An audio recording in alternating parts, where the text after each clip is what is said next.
Hello all. तर सगळ्यांचं स्वागत आहे आपल्या स्टडी व्लॉगमध्ये. तर बघा, आजचं टार्गेट आहे हिस्ट्रीचा टॉपिक, सामाजिक धार्मिक सुधारणा चळवळी, जो की मी गेल्या व्लॉगमध्ये रीडिंग केलेला होता. तर त्याच्या मी नोट्स बनवल्या. त्यानंतर आजचे समाजसुधारक आहेत महर्षी धोंडो केशव कर्वे यांची संपूर्ण माहिती मी एका नोट्समध्ये नोट डाऊन केलेली आहे. आणि त्यानंतर करंट अफेअर्सचे 2026 या वर्षातील सर्व पुरस्कार त्यांची मी एक नोट्स बनवली आहे. आणि मॅथ्समध्ये तुम्हाला माहिती आहे माझा अंतर्वेळ वेग हा टॉपिक चालू आहे. त्याच्यातील टाईप 4चे 10 क्वेश्चन मी सोडवलेले आहेत. तर आजच्या ब्लॉगमध्ये शेवटपर्यंत नक्की राहा. तुम्हाला मी माझी बुक लिस्ट पण सांगणार आहे. तर चला सुरुवात करूया आजच्या ब्लॉगला. तर बघा, ह्या नागपंचमीच्या दिवशीच्या क्लिप्स आहेत. नागपंचमी आणि श्रावणी सोमवार हे दोन्ही एकाच दिवशी आल्यामुळे ना कामाचा खूपच सारा लोड पडला. आणि ते बघा, या माझ्या सासूबाई आहेत, त्यांची मला माझ्या कामामध्ये ना खूप मदत होते. आणि त्या मला असं देवपूजा वगैरे छोट्या छोट्या गोष्टीमध्ये कामामध्ये मदत करतात. त्यामुळेच मी माझा अभ्यास चांगल्या पद्धतीने ते करू शकते. तर बघा, त्यांनी देव वगैरे सगळे घासून परडी धुवून स्वच्छ अशी आणि देवपूजा केली. त्यानंतर वाळूची पिंड वगैरे मांडून पूजा वगैरे करून घेतली. आणि मी तोपर्यंत इकडं पुरणाचा स्वयंपाक करत होते. आणि श्रावण सोमवार असल्यामुळे शाबू पण भिजू घातला होता. म्हणजे सर्वांचाच सोमवार होता, मिस्टरांचा, सासूबाईंचा व माझा. त्यामुळे मग मी शाबू केला आणि सगळ्यांना अगोदर देऊन डब्याला वगैरे हे केलं. आणि नंतर पुरणाचा स्वयंपाक केला, निवद वगैरे सगळी केली. आणि मग आम्ही दोघीजणी इकडं गावात सगळ्या देवांना निवद वगैरे दाखवायची होती, त्यामुळे आम्ही गावात आलो. तर हे बघा, आमच्या गावातील हे नागोबाचं मंदिर आहे. तर इथे आम्ही निवद दाखवण्यासाठी आलेलो आहेत. पण एवढी गर्दी होती ना मंदिरामध्ये, आमचा नंबर यायला आम्हाला जवळपास 2-3 वाजले. तिथून मग आम्ही नंतर घरी आलो आणि मग सोमवार वगैरे सोडला आणि थोडा वेळ विश्रांती केली. तोच मिस्टरांचा फोन आला मला की सिद्धेश्वरला जाऊ म्हणून. त्यानंतर मग आम्ही संध्याकाळी सिद्धेश्वराचं दर्शनासाठी सोलापूरला गेलो. आणि सिद्धेश्वरांचं दर्शन वगैरे घेऊन आम्हाला संध्याकाळी यायला 10 वाजले. मग त्यामुळे ना माझा नागपंचमी आणि हा श्रावणी सोमवार असल्यामुळे या दिवशी माझा थोडा पण अभ्यास दिवसभर काहीच झाला नाही. पण मी गिल्ट मनात न ठेवता दुसऱ्या दिवशी सकाळी 3 वाजता उठून मी माझं टार्गेट दुसऱ्या दिवशी पूर्ण कंप्लीट केलं. तर इथे बघा, हे मी तुम्हाला आमच्या गावातील सगळ्या मंदिरातील क्लिप्स दाखवत आहे. आमच्या गावात ना नरसिंह प्रसिद्ध आहेत आणि हे त्यांचं मंदिर आहे. इथं विठ्ठल रुक्मिणीचं पण त्या नरसिंहाच्या मंदिराच्या शेजारीच विठ्ठल रुक्मिणीचं मंदिर आहे. आणि त्यानंतर बघा, इथे आम्ही सोलापूरला सिद्धेश्वरला जातानाचा हा व्हिडिओ आहे. तर जाताना ना आतमध्ये सोलापूरमध्ये एंट्री करताना मला ना इथं शिवाजी महाराजांचा पुतळा दिसला. त्यावेळेसच माझ्या मनात ना एक वेगळीच ऊर्जा निर्माण झाली की मला वाटलं त्यांच्या एवढा तर संघर्ष आपल्या आयुष्यात नाही आहे.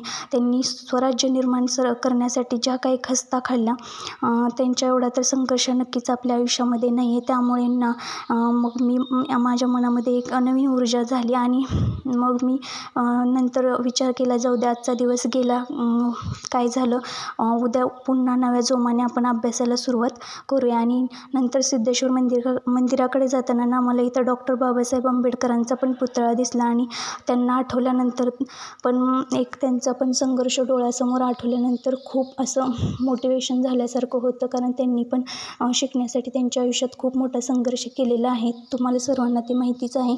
त्यानंतर बघा, इथे सिद्धेश्वर मंदिरामध्ये ही मूर्ती एक खूप छान वाटली. म्हणजे महादेवांची मूर्ती आहे आणि सिद्धरामेश्वर आहेत ते. तर खूप छान वाटलं इथे आल्यानंतरनं. आणि मंदिराचा परिसर एकदम असा गजबज करत होता. आणि श्रावण सोमवार असल्यामुळे ना खूप गर्दी होती. तर हे बघा, मंदिर असं फुलांनी सजवलेलं ना खूप छान दिसत होतं. सगळीकडे सजावट, लाईटिंग वगैरे केलेली होती ना, त्यामुळे एकदम गजबज असं खूप छान वाटत होतं. आणि एक पॉझिटिव्ह एनर्जी, म्हणजे पॉझिटिव्ह वाईब्स येत होत्या. तर इथे बघा, महादेवांचं इथं आर्ट्स काढलेलं आहे. खूप छान अशी महादेवांची रांगोळी इथं काढलेली होती. आणि इतकी गर्दी होती ना दर्शनासाठी, तर आम्ही बाहेरूनच दर्शन घेतलं आणि संध्याकाळी 10 वाजता घरी आलो. आणि दुसऱ्या दिवशी सकाळी मी माझ्या स्टडीला सुरुवात केलेली आहे. बघा, 3 वाजतापासून मी माझं म्हणजे स्टडी केलं. इथे मी तुम्हाला टायमिंग दाखवलेला नाही आहे. मी फक्त माझ्या ज्या नोट्स बनवलेल्या आहेत ना त्याच दाखवलेल्या आहेत. तर इथे बघा, सामाजिक धार्मिक सुधारणा चळवळी या टॉपिकच्या ह्या मी नोट्स बनवलेल्या आहेत ना, त्या तुम्हाला दाखवत आहे. तर ज्ञानप्रसारक सभा ती कोणी स्थापना केली, त्याचबरोबर त्या सभेला सहकार्य कोणत्या व्यक्तीने केले, अशा महत्त्वाचे पॉईंट्स जे PYQद्वारे मला महत्त्वाचे वाटतात तेवढेच मी इथं नोट डाऊन केलेले आहेत. आणि त्याचबरोबर परमहंस सभेचे जे पहिले व शेवटचे अध्यक्ष होते ते कोण होते, रामचंद्र बाळकृष्ण जयकर वगैरे. त्याचबरोबर इथे बघा पारमहंसिक ब्राह्मण धर्म हा जो ग्रंथ आहे तो त्या सभेच्या मार्गदर्शनासाठी दादोबा पांडुरंग तरखडकरांनी लिहिला. आणि त्याचनंतर दादोबा पांडुरंग तरखडकर ह्या समाजसुधारकांबद्दल पण मी खूप सारी माहिती इथे लिहिलेली आहे. त्याच्यानंतर पुढे या टॉपिकमधील सर्व पॉईंट्सची मी डिटेलमध्ये आणि जी इम्पॉर्टंट पॉईंट आहेत तेवढ्यांचीच मी ही नोट्स बनवलेली आहे, जेणेकरून मला एक्झाम जवळ आल्यानंतर रिव्हिजन करण्यासाठी सोपं जाईल. तर इथे बघा हा प्रार्थना समाज ह्याचे पण खूप सारे PYQ आलेले आहेत. आता लेटेस्ट क्वेश्चन पेपर तुम्ही काढून पहा, त्याच्यात पण 1-2 प्रश्न आपल्याला मेन्स किंवा प्रिलिम या दोन्ही प्रश्नपत्रिकांमध्ये प्रार्थना समाजावरती क्वेश्चन दिसतात. तर इथे बघा प्रार्थना समाजातील सहभागी सदस्य पण मी इथे नोट डाऊन केलेले आहेत, जे कोण म्हणजे. आणि त्यानंतर प्रार्थना समाजाचे मुखपत्र, त्याचबरोबर सेक्रेटरी कोण होते, सर्व काही जी काही इम्पॉर्टंट माहिती आहे ती इथं मी लिहून घेतलेली आहे. आणि खूप म्हणजे एक पण पॉईंट मी सोडलेला नाही, जेणेकरून च्या वेळेस एक्झाम जवळ येईल त्यावेळेस मला ही नोट्स खूप कामी येईल रिव्हिजन करण्यासाठी. तर बघा इथं नंतर न्यायमूर्ती रानडे यांच्याबद्दल पण मी संपूर्ण डिटेल माहिती इथे छोट्या पॉईंट्समध्ये मांडलेली आहे. आणि हो, हे मी स्वतः पॉईंट्स काढलेले आहेत, त्याच्यामुळे हे रीडिंग करताना मला समजतात. तुम्ही जर तो टॉपिक पूर्ण रीडिंग केलेला असेल तर छोट्या शॉर्ट नोट्स जर तुम्ही तुमच्या भाषेत काढल्या, तुम्ही स्वतः जर त्या नोट्स काढलेल्या असतील तर त्या तुमच्या स्वतःला समजणार आहेत. आणि दुसऱ्यांच्या नोट्स काढलेल्या घेऊन त्या तुम्हाला अजिबात समजणार नाहीत, कारण की त्यांनी त्यांच्या अभ्यासानुसार काढलेल्या असतात. त्यामुळे शक्य होईल तेवढं स्वतः तो टॉपिक रीड करून स्वतःच्याच भाषेत शॉर्ट नोट्स काढल्या पाहिजेत. तर इथे बघा हा सत्यशोधक समाज, त्याचबरोबर आर्य समाजाची तत्त्वे, आर्य समाजाबद्दल संपूर्ण माहिती. आणि त्यानंतर भारत सेवक समाज, त्यानंतर सार्वजनिक सभा वगैरे या सगळ्यांबद्दल मी ह्या नोट्समध्ये डिटेल माहिती लिहिलेली आहे. तर बघा मी माझा टायमिंग तुम्हाला दाखवलेला नाही आहे की मी एवढ्या वाजता पहिला स्लॉट चालू केला, एवढ्या वाजता संपवला, कारण तेवढा वेळच नव्हता मला. त्याच्यामुळे मी पटपट माझ्या नोट्स काढून घेतल्या व त्यातून तुमच्यासोबत माझा जो काही अभ्यास झालेला आहे तो मी इथं दाखवत आहे. तर बघा एक हाऊसवाईफ किंवा गृहिणीला घरातली भरपूर सारी कामं असतात, तुम्हाला पण माहितीच आहे. आणि ते सगळं मॅनेज करून व्हिडिओ काढायचा, त्याचबरोबर तो अपलोडिंग करायचा, हे सगळं खूप जास्त वेळ जातो याच्यामध्ये. त्यामुळे मी आज ते काही एवढंही केलं नाही. डायरेक्ट मी जो काही अभ्यास केलेला आहे, ज्या काही नोट्स काढलेल्या आहेत त्याच तुमच्यासोबत शेअर केलेल्या आहेत. तर बघा इथे ही माझी संपूर्ण टॉपिकची एवढ्या पानांची नोट्स इथे बनलेली आहे. आणि ह्याच्यामध्ये सर्व मुद्दे आहेत जे की आपल्या PYQवर, आणि त्याचबरोबर टॉपिक सगळं काही रीडिंग करून मी इथं या नोट्समध्ये लिहिलेलं आहे. आणि मला माझ्यासाठी त्या टॉपिकसाठी ही नोट्स म्हणजे सफिशियंट वाटते. तर बघा इथे पुढं करंट अफेअर्समध्ये 2026चे जे काही पुरस्कार आहेत ते लिहिलेले आहेत. महाराष्ट्र भूषण पुरस्कार, त्याचबरोबर जे काही इम्पॉर्टंट महत्त्वाचे पुरस्कार आहेत ज्याच्यावरती आपल्या एक्झामला वारंवार क्वेश्चन आलेले आहेत, त्यावरून मला जे महत्त्वाचे वाटतात तेवढ्यांबद्दलच मी इथे नोट डाऊन केलेलं आहे. पद्म पुरस्कार, त्याचबरोबर पद्मश्री आणि भारतरत्न वगैरे हे सगळे पुरस्कार इथे मी लिहून घेतलेले आहेत. ज्ञानपीठ पुरस्कार, आणि बघा आपल्याला ज्ञानपीठ पुरस्कारांवरती पण गेल्या प्रिलिममध्ये एक क्वेश्चन आला होता. तर प्रवीण बांदेकर यांच्या उजव्या सोंडेच्या बाहुल्या हा पण एक 2-4 वर्षाखाली काहीतरी प्रिलिमला क्वेश्चन आलेला आहे.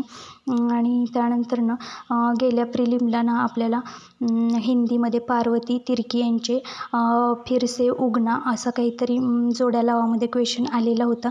त्यामुळे मी इथे सगळे पॉईंट इथं व्यवस्थित नोट डाऊन करून घेतलेले आहेत, जेणेकरून ह्याच्यावरती जर आपल्याला क्वेश्चन विचारला तर एलिमिनेशन मेथड वापरून आपला तो क्वेश्चन सुटला पाहिजे. अशा पद्धतीने मी ही पॉईंट्स इथं नोट डाऊन केलेले आहेत.